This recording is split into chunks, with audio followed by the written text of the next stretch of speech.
there, I'm Dorene Petersen, President of the American College of Healthcare Sciences, and I'm here today in the Teaching Botanical Garden.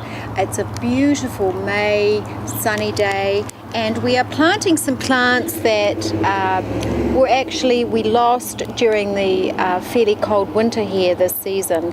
What I have here is a dill. It's a little bit dry. We had it just sitting out overnight, and it's been very hot here, but I have watered it.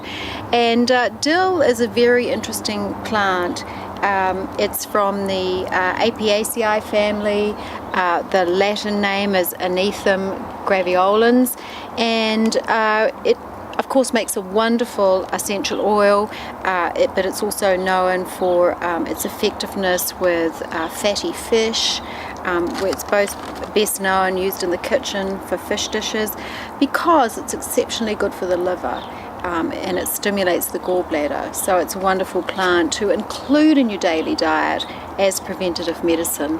And here Erika Yigzaw is going to help us plant. Well, hi everybody. Here we have 2 dill plants to plant.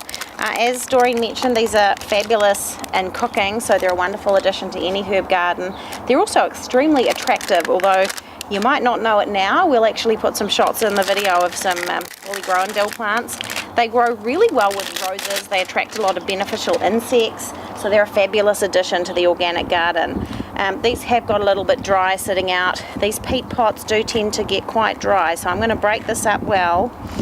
We're actually planting this in a spot where we had some New Zealand flax, which did not survive the winter, and we're replacing it with the dill. It's nice to do different things in your garden and just mix it up.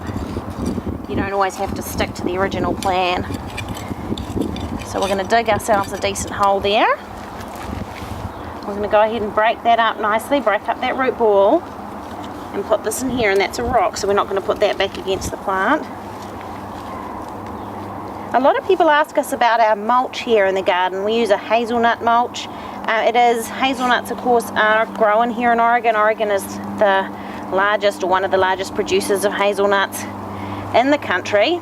And hazelnut oil, right. And hazelnut oil. And so hazelnut shells are fairly easy to get and cheaper here than in most other parts of the states.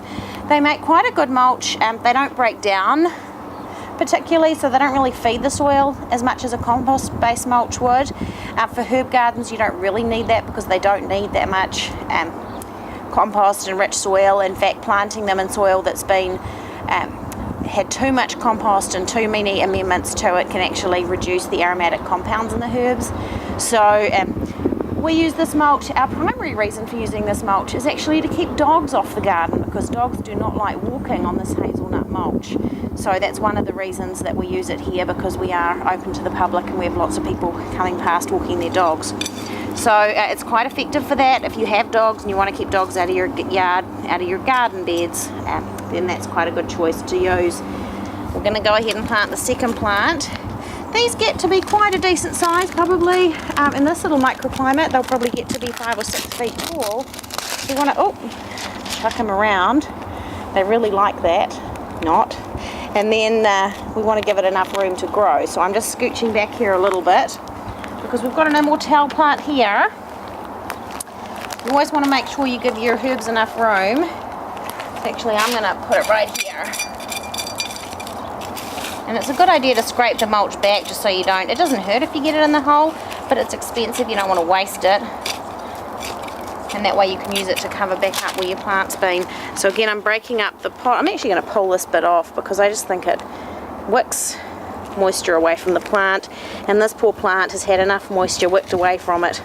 So we're just going to take it off completely, give it some nice rich loamy soil here that's very well drained. Drainage is actually one of the biggest problems here in Oregon because we have a lot of rain. So this garden's actually had some gravel amendment and compost put into it when we first did the garden 5 years ago. So that right there is our dill planted. So the leaf and the seed, and it's usually the seed that's used when you're distilling the essential oil, but the leaf is frequently used, well, the leaf and seed are used in cooking.